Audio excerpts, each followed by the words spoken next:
Welcome to Financial Behavior Thought Leaders. I'm Mary, and this podcast takes you behind the scenes with top speakers in financial services. So whether you're a financial advisor booking a client event, an event planner looking for the perfect keynote, or a financial professional wanting to learn from industry thought leaders, you're in the right place. Today, we're so excited to welcome Michael Thomas.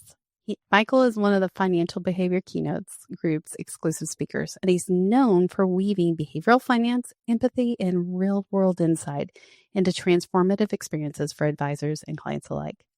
Today, we're going to explore the system beneath the surface, the one that might be holding your clients back, and how his keynote, maybe it's the system, is helping advisors shift their perspective and drive long-lasting change. Welcome, Michael. We're glad to have you. Thank you. I appreciate you. You're doing good work, Mary. Thank you. Well, Michael, before we dive into your keynote, I want to back up for a minute and find out, how did you get started in your speaking journey? Yeah, actually, I've been thinking about this. And to be honest, I've actually been doing public speaking for a very long time. I remember one of the first things that I did as a speaking event was in middle school. I was selected for the Martin Luther King speech. And so I'm from the city of Gary. And there were hundreds of people who were present. And I'm sitting here and I'm giving this speech to all these amazing and esteemed individuals. And I didn't really think anything of it. And there were other opportunities where I would speak. There were events that we would have with the particular class in high school. I literally had everybody bawling and crying and laughing and all the different things. And the more and more I've thought about this, my teacher, or my English teacher at that time, said that you have a gift for speaking. Again, one of those moments where you don't really kind of think about it. And then from there, actually doing a lot of stuff for free for a very long time, whether that was in college, whether that was post-college, speaking at schools, speaking in libraries, speaking in closed rooms. So a lot of what maybe people may see of me today is actually, and honestly, years and years of engaging and speaking in different spaces. And so the more I think about it, I was like, man, I've actually been doing this for a long time, but I never really considered it a gift until I started navigating the financial services space. And individuals and more individuals had reached out to me to come and speak for this, that, or the other. And I've started to realize that maybe there is something to this. And then also with your nudging and saying, hey, Mike, you could do more. You do have a gift. I don't think about it that way, but I think that it is a gift, and it's one that I'm trying to do a better job of honoring, instead of hiding it, I guess, if that makes sense. Yeah. And let me put a little more context around this, because I remember seeing you speak for the first time. Oh gosh, it's probably 8+ years ago now at an AFCPE conference. You had keynoted, and I really didn't know you. You went to University of Georgia, but our paths had never crossed. And I remember watching your keynote in a room of, I don't know, roughly 700 people, and literally could hear a pin drop. Like, it was phenomenal, because usually at conferences, people are typing on phones, there's little conversations going here and left. And I'm probably part of the problem, but I was amazed. You not only kept everyone's attention, you kept my attention, you kept everyone just riveted in the palm of your hand. And I remember walking up to you after that speech and saying, I don't know who you are, but I want to follow in your trail, because I agree. I think there's that natural gift that you have, but also that just amazing work ethic. And so let me add another part of that context too. For those that don't know, you actually speak and lecture every semester to thousands of students every single semester, which is part of that training platform that you were talking about, right? Like, this is not new material for you. You have honed this skill to precision. Tell us more about what you do. Yeah, I think actually that's a really good point, because my class, or my classes, actually do serve as a testing ground. Mm-hmm. And so it's a really cool way, if you're comfortable with it, to try things and to see how it lands and how it resonates. What do people take away from it? Was it meaty? Was it memorable? Or was it something where it's kind of like, hey, I thought that was funny, but nobody else thought it was funny. Let's check that off the list, Oop. right? Because if it doesn't fly here, it's very likely that it's not going to fly in other spaces, right?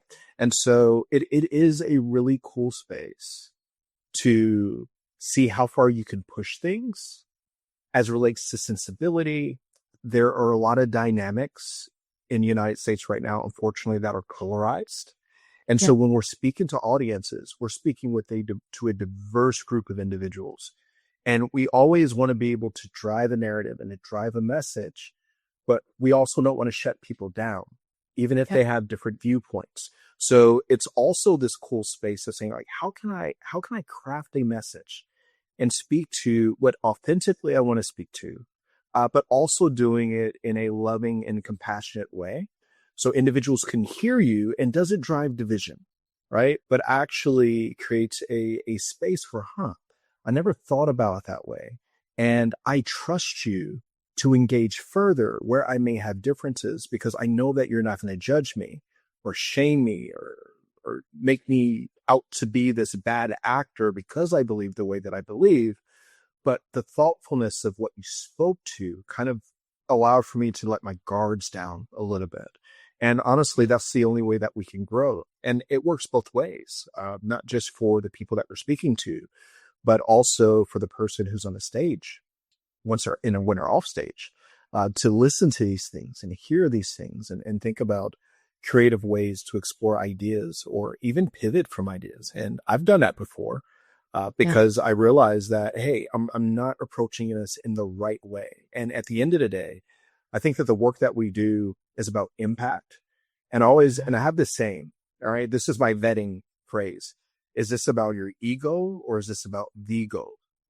Right. And if it's about the goal, then it's not about me. And if it's not about me, then you can do all these different things, because at the end of the day, it's just about serving other people. But if it's about ego, it's about serving yourself and wanting yourself to be right, even in the face of people saying that you may be wrong. So one of the things that I've been very intentional about when I play and I do different things, I test things out, is that I always remind myself, this is not about ego.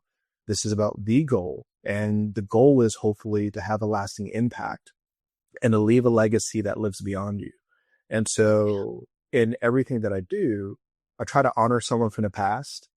So whether it's my sister, whether it's my mother, whether it's my children, so I try to bring them into these things as well, like these sticky moments, right? To Yeah. kind of create these spaces for legacy for them. But even more importantly, though, use their stories and our stories to hopefully have an impact that I will never benefit from in any tangible way. But I know that in a small way, it may have made the world a better place. And I know that kind of sounds cliche, because I don't think that in any other means I can make the world a better place, because there's just so much you have to get through. But when you're doing a keynote and you have 700 people and 1,000 people and 500 people, right? You have an opportunity for touch in a very intimate way that I'm starting to recognize and realize that this isn't normal. Everybody doesn't get the space to be entrusted with those spaces. And it's weighty the more and more I think Mm-hmm. about it. So, but I may need to stop thinking about it. But I'm starting to embrace the space and to actually think bigger in terms of what type of impact we can have in these spaces. But I get a lot of opportunities to play before I ever get to the stage. Well, let me add one more piece of this. You're Yeah. very intentional Mhm. with the words you use and in how you use. I think that's one of my favorite things. I saw you just a couple of months ago speak at an event here in Washington, D.C. And I'm just going to bring it up. You had this word that you used, and you said agent. And I remember afterwards having conversations with people in the room, and they said, it took me a hot second to figure out was he talking about an FBI agent, a CIA agent? Like, we are a DC crowd here. And so we were like trying to figure out, and we kind of laughed about that. You and I had shared that moment afterwards and we laughed about it. But I think there's so much there of you are so careful to know that audience and to know the intentionality. And I think that's what I want this audience to hear is keynote speeches, great keynotes are intentional. They are very much so. very honed to the point that it looks like it comes off the cuff, that it is rehearsed hundreds, if not thousands of times of hours and work that goes in to every word. In that particular speech, even like with the agent thing, because one of because like there's a thread in the talk that's kind of connecting this idea of the agent, agency, and then kind of systems and all that jazz. And then, and when you do these things, sometimes things can also become like, it's almost when something becomes rote and it becomes so memorized, it's so easy to forget that that's just normal for you, and know that in some spaces it lands better than other spaces. And when you said that, I was like, you know what, you're absolutely right. And when you made that comment, one of the things that I did is I immediately went back to that particular talk and I said, all right, the narrative, the thread still makes sense, but where do I just spend a little bit of time to clearly identify agent, system, and any integration of the two?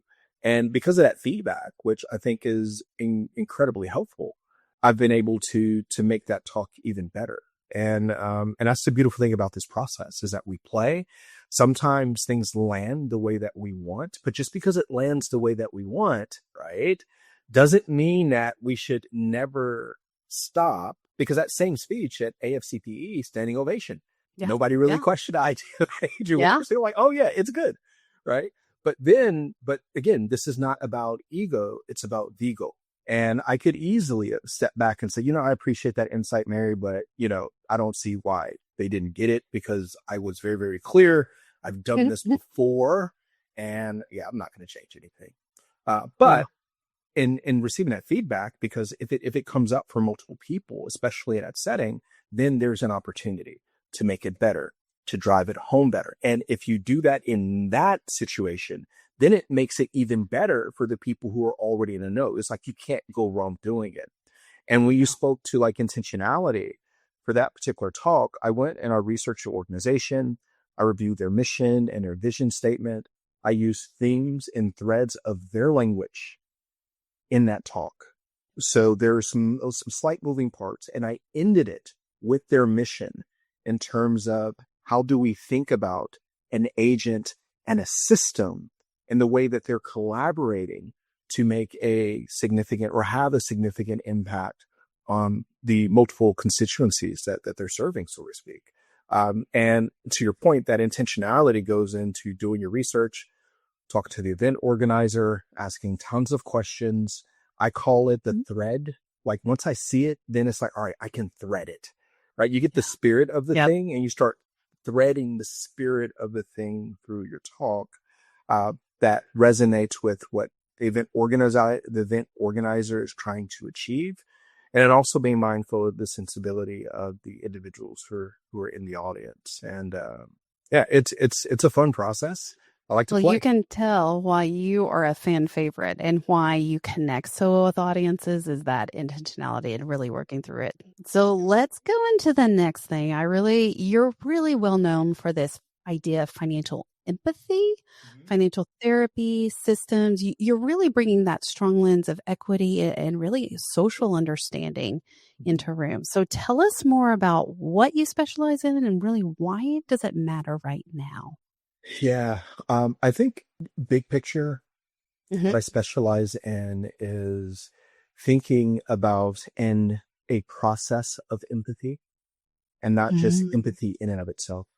So you'll hear a very similar thread. I'm going to use threading again through all my talks, because the core of what I want to do is that I want to make empathy, compassion, self-compassion a mainstream way of thinking about how you engage with your clients, self-compassion, how you engage with self, family, so on and so forth, and not think about this as being boundaryless, not think about this as being soft, because we use soft skill.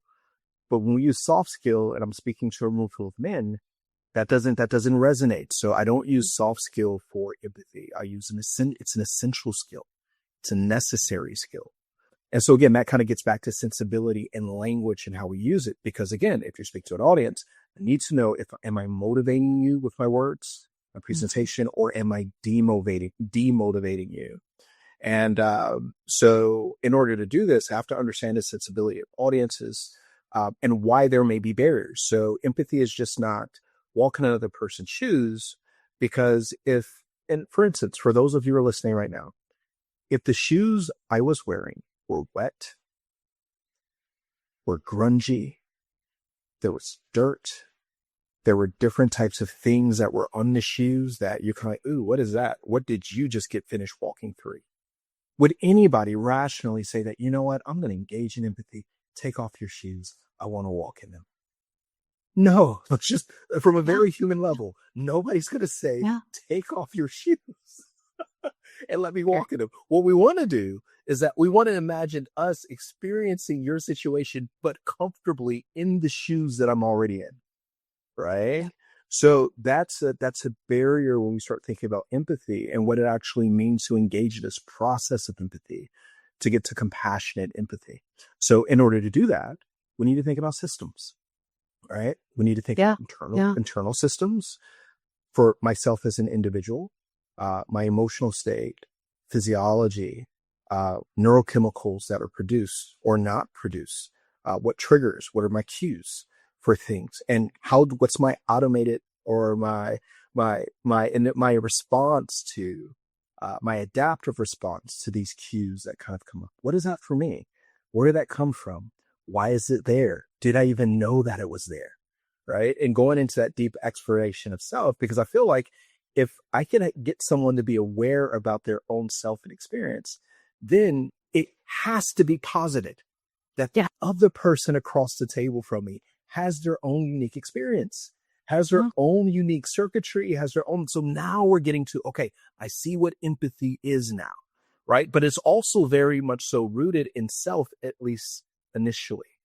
And then I can begin to say, all right, I see the reason why I need to unpack this. And for a lot of people, when it comes to empathy, it's because they don't see the reason why they struggle with it. It's because they don't see the reason for it, because they're only living in their existence. But when you can actually take their existence and have them rationalize that another person has experiences, but they're separate from yours, but they have experiences too.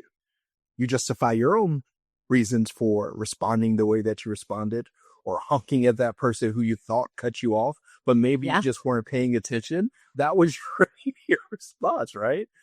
So the people that we navigate in the world and space around us actually have very similar things that we can actually connect to. So I kind of think about, let's find the shoe that we can connect to. As being an African-American male, I've had tons of people come to you say, I don't know what it means to be Black, or what it means to navigate certain experiences to be Black. And I say, you know what? Rightfully so. There are certain things that I don't know what it means to navigate white culture in some instances.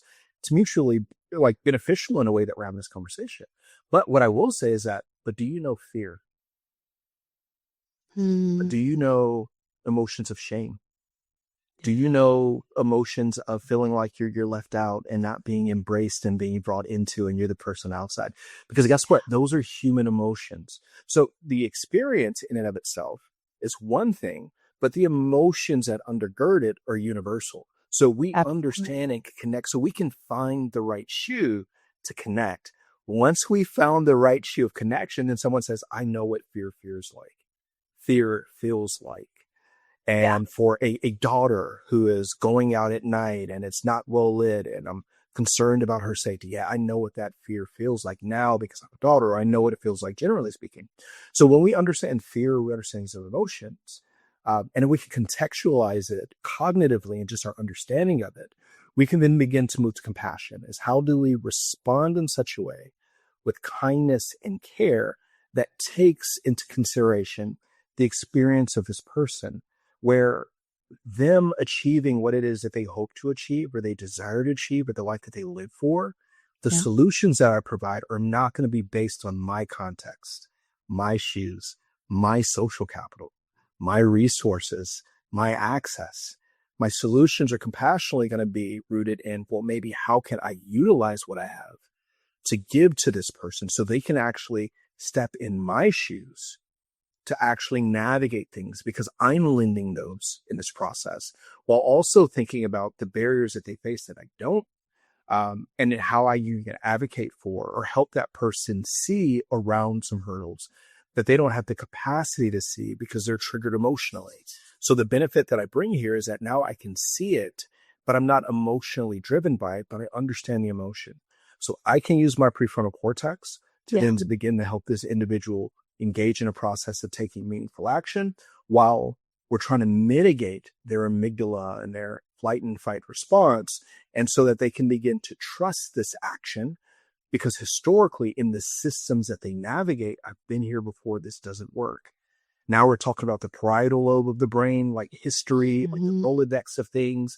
And it was like, I want to do this, but I don't trust it. Right. And so there's all these different elements. It can be societal.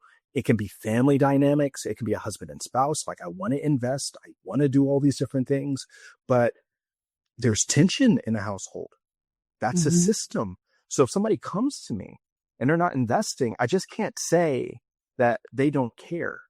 And we used to see this a lot before the pandemic hit because shame was a way in which we engage and try to nudge people, whether we'll admit it now or not. But it was a very powerful narrative that people were utilizing in our space. And then if people didn't do what we told them to do, we would basically just absolve ourselves and say that they didn't care. Right. So you wouldn't have compassion. You wouldn't have empathy. There was no need to, because that was the paradigm, which is why I did the TED Talk on financial empathy, not because empathy hadn't already exist and people weren't already expressing empathy in the financial services space. It's just that we weren't tethering empathy to the financial circumstances of the people we were serving. So I was like, we need to just put these together to help people recognize that we need to be empathetic here too. And these are the reasons why. And so maybe it's the system. It's just me building out this notion of ways in which we can put ourselves in other people's shoes, right? Yeah. Or think about things in different ways that we may not have thought about them before, so that we can engage in a process to get to compassion, empathy. And I think that systems is one way to think about it, but not from a black and white lens and perspective, which I think is equally important as well.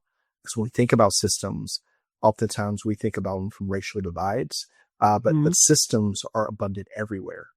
We're utilizing technology. People are online right now. People are on their phones. Guess what? There are big companies that have spent a lot of money A/B testing what types of systems they can curate to keep you on your phone. That's a system. So if you can't stay off your phone and you can't stop shopping and buying, should I just shame you as an individual and say, you just don't have willpower? Right. Or maybe it's the system. Maybe it's the system and the integration of the two, right? Because systems are created in such a way, understanding human behavior. So if people understand your human behavior better than you do, how can you win? How can you win? Right? Yeah. And Michael, we are deep into your keynote, the maybe it's a system. I feel like this is such a core message in this day and age. And I want to share a story, not necessarily that comes from your speech, but one that you have shared with me that has left lasting impact. And I think you shared this years ago. I remember walking out the door. I said, hey, I'm running to go get my kids. I got to grab my shoes. And you said something in passing. You probably don't even remember. You said, don't wear your good shoes. And I said, what in the world are you talking about? Why does it matter what shoes I'm wearing to go pick up my kids at the park in? With this, I was like, wait, what is going on here? Because I never had thought for once in my life about what shoes I wear to go to the park. And yet for you, the system in which you grew up in, that was a matter of life or death. And I had never put it in that perspective. I thought it was just a beautiful way to share your system and how I had been blind to some of the systems that you have grown up under. Tell me more about that. Yeah, it's one of those things where, so I, in the 90s, very clearly, the 90s was riddled with gang culture. And so if you were growing up during that time, especially where I come from, which is near Chicago and area, the two primary gangs were vice lords and gangster disciples. So wearing blue and red was a thing. So you had to be mindful of, if you went to Chicago or if you came to Gary, what side of town you were on and what colors you were wearing, because that would attract attention. And if you were in the wrong area, you were wearing the wrong colors, that could be a very significant situation. And you needed to be aware of that. And if you had shoes, especially like Jordans or whatever it may be, you have to understand that in these communities, Jordans, even though from the outside looking in, you won't see it, but from the inside, Jordans have a lot of value. And I think that's indicative now of sheep culture and how this is kind of permeated. And when you have somebody who has J's, like, you're not only taking something that's sought after and hard to get, but you also have something that has economic value within that system. Because if I need money, I can sell these J's and get a significant amount for it. I can pawn these J's and get a decent amount for it because it has currency. And then there's a cool element to it. There's all these other different nuances that matter within that system. And we're also talking about individuals who they've only known the block or a few blocks and don't really venture outside of even that system of where I was from in Gary, Indiana. And so I've always had to be keenly aware of these things and be intentional in terms of how to navigate them. Now, let's flip it. That's just one system of many systems. There are political systems. There are corporate systems, right? In terms of, and it's almost like when you're navigating these spaces, regardless of who you are, you have to understand the social codes to navigate the systems. There's affluent systems, right? That if you're navigating affluence, but you don't approach it in a way that other affluent people do, then guess what? You're going to stick out like a sore thumb, right? And so, yeah, there's the Gary system, but it's just one of a whole host of systems. So my experience, again, tethering it to the main point here, is that it's a different system. But once we understand that, oh yeah, there's systems at work that you got to navigate. There's politics and all these other different things. You want to be visible for these things, but it doesn't matter if you're visible for these things. You want to make sure that you're here for this or doing this, and it's okay if you don't do this. Like, somebody has to tell you the lay of the land. It's no different to me than if we were in Gary, Indiana, or in a system at work in terms of how do you position yourself to get reward and recognition. So for me, the thread is that the system and having to navigate something to survive it is a universal thing. And we can all connect to that very underlying thing. Now, how it happens in the context of my life could be different. But I do understand that I've had to learn how to navigate systems. Everybody can relate to that. So my goal always is to have difficult conversations, but to have difficult conversations that bring people together, as opposed to utilizing difficult conversations to create further divides. And if that's my legacy, then I'm good. Well, let me add to that legacy, because I remember you gave this exact speech in November of last year. So that would have been November 2024. It was weeks, literally days after a very tumultuous presidential election. And you presented in front of a room that was very split politically.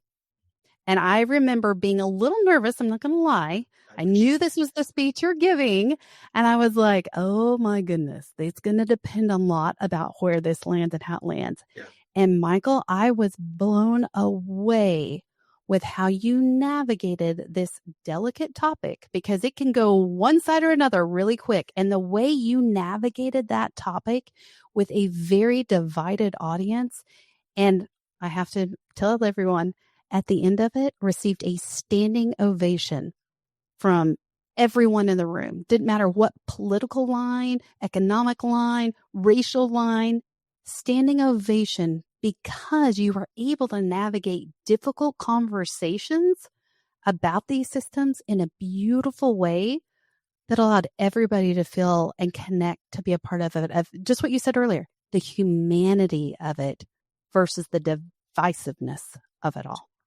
Absolutely. And the only thing I would say there is that oftentimes when we have these conversations about systems, sometimes what we do is that it's like it's either the agent completely or it's the system completely. So the way that I engage with this is that we still have agency. We still have to make choices. We still have to be aware and all these other different things. But what we can't do is to say that there aren't factors that are happening beyond us and around us that are interacting that could actually be causing us to behave in a certain way or think away or get, like if somebody is just spending all of their time on Twitter. Yeah. And Twitter is gathering a lot of their data and information, and Twitter wants them to stay on the platform. Guess what? The algorithm for Twitter, any other algorithm, is going to keep pumping stuff at this individual that keeps them either enraged or whatever it may be to stay on the platform. It's a system. Now, as an agent, it could be that I should know better. But what I've realized is that many people don't even understand the systems that they're navigating. Many people don't understand economic systems, right? There's been more conversations around the Fed and federal fund rates than ever before. There's been more conversations around bond markets and how different things are influenced as it relates to the federal funds rate. There have been more conversations around tariffs and whether or not this is going to do this. So there are more conversations that are happening now. But generally speaking, if we go back just 5 years ago and we just randomly walk in Atlanta, Chicago, DC, or whatever it may be, and tell me about the economic system that we navigate, most people wouldn't be able to tell you. So you have people who are expressing agency, but don't understand the very nature of the systems that they're navigating and the influence that those systems have. But yet what we'll say is, well, it's still all that person's fault, even though they don't know what they're navigating. They don't know food systems. Food is designed in many instances to be addictive. They call it craveable, but it's addictive. So if I can't stop eating fast food or this sugary sweet that was designed for me to eat more of it, because what's the business model? You got to go back to the store and buy more of it. So our revenue and profitability go up. If you don't know that the food that you're consuming is designed in a certain way, then what happens? We shame and blame the individual, the agent, and say, why can't you do better? Don't you think it would help that person to say that? Well, let's actually look at what you're consuming. Right. Let's do an audit. Right. Let's do an audit of what your daily diet is. I'm not asking you to change your daily diet. Let's just do an audit of it. And we go through and have them list what they ate throughout the day and eat multiple times throughout the day. And we say, did you not notice during your day that when you ate this, you were still craving more? And as you can see, as we go down and we look at your purchases, it only happened once you started eating, and you started eating more and more and more and more. Let's go back and look at that thing. And what would happen if we take that one thing, not changing your entire diet, but that one thing out of your system? And then here's another question. Why is that a habit at that time of day? Right? Are you energy? Do you not have any other options or whatever it may be? Because there's another system right there in terms of what's available to you, what's not available to you in your system. So people can say eat something healthy, but if the only thing that's available to me is the corner shop where the cheap stuff is the only stuff that I could really afford, and I want to buy like this other stuff, but it's so crazy expensive, I'm just going to buy the cheap stuff. That's a system dynamic. So if we can take shame out of it by helping the agent understand the system, not removing accountability because that's still there, but then also helping them understand the system that they're navigating, then maybe we're in a place to have compassionate conversations that aren't rooted in judgment and shame. Maybe even as we think about the system and why it's designed the way it's designed, maybe it's not a space to judge it, but understand that there's a reason why it was established the way that it was, but now in a more sensible way, not in a combative way, say that, hey, well, what if we chose to just make these subtle differences in the system? that can allow for still profitability in all these other different areas, but also create a space for agents, human beings, and individuals to actually have a real chance at having good health and having wealth and all these different things. And this would be the last thing I say, Mary. I teach an intro to personal finance class. I have over 1,200 students, as you very well know. Yeah. How many conversations do you think that they're hearing after they leave my class about saving and investing, compared to the litany of messages that they're receiving to buy this, feeling sad, feeling unhappy, go on this trip. You feeling this way, not connected with friends, come join this and pay X, Y, Z, right? Like everything that they're getting outside of the class is spin, spin, spin. Yeah. And that makes you happy. All right. Yeah. So it's kind of like, hey, so there is a system that they're navigating. If I only meet with you for 3 hours out of the week and the rest of your hours are being inundated to buy stuff, like, right. The average. There's an off balance there. There's an off balance here. And so one of the things that I speak to with my students, which is why I do the talk, is that we've been talking about systems for years. And every section of our class, we talk about, all right, so what's the system here? Because I need you to see it. Now, if you choose to still buy the thing because you desire the thing, that's one thing. But are you buying it because you've fallen into a system that's nudged you towards a course of action that you didn't realize you were nudged towards? That's a different decision. And I just need you to be able to differentiate between the two. Well, Michael, this at the end is probably my favorite part. The audience wants to know, and what I'd love to know, something that we don't know. What do we not know about Michael, even after seeing you on stage? What's something unique about? What's something unique about me? I love to bake. So I like to make a number of different things from scratch, like apple pies and pound cake and stuff like that. I just don't like the artificial taste of buying these things store-bought. And I grew up with a grandmother that made everything from scratch. So when I eat certain things at certain times, I'm like, man, this doesn't taste like my grandmother's pound cake. This doesn't taste like my grandmother's apple pie. This doesn't taste like, and what I've realized is that if I want that taste, I have to do the work, which I think threads back to, if you want to be successful in speaking, you can't shortcut it, right? You literally, you have to do the work.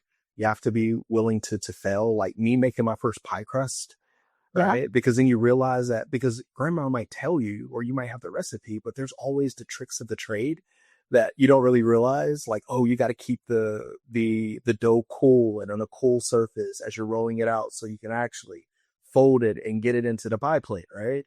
I was doing it on a warm surface with warm hands, and I'm trying to roll it out, and it's getting stuck to the roller, and I'm getting frustrated. Then I pounded it, adding more flour to it, and now the consistency is off, and I got to sprinkle more water. And this would be the shout out that I would kind of bring this back to you in terms of the Financial Behavior Keynote Group. And I think where there's elegance and there's power there, is that,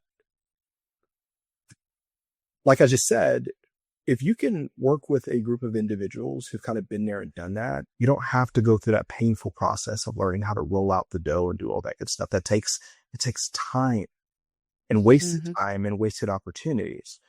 So for a group like this and collaborating with other people in the space, what it does is you don't just get the recipe, you also get the added other things. Just the small subtle things that you don't realize that make a huge difference. And you're like, if I would have known that 2 years ago, I would have been saved a lot of heartache. And I would have been much further along in doing my speaking and commanding the money that maybe I would like to command in that space. So there are a lot of lessons learned there, but again, I like to bake and do all these other different things as well. Oh, that's fun. I like the food connections here. We got a lot of food connections going on. Yeah, I'm definitely a foodie.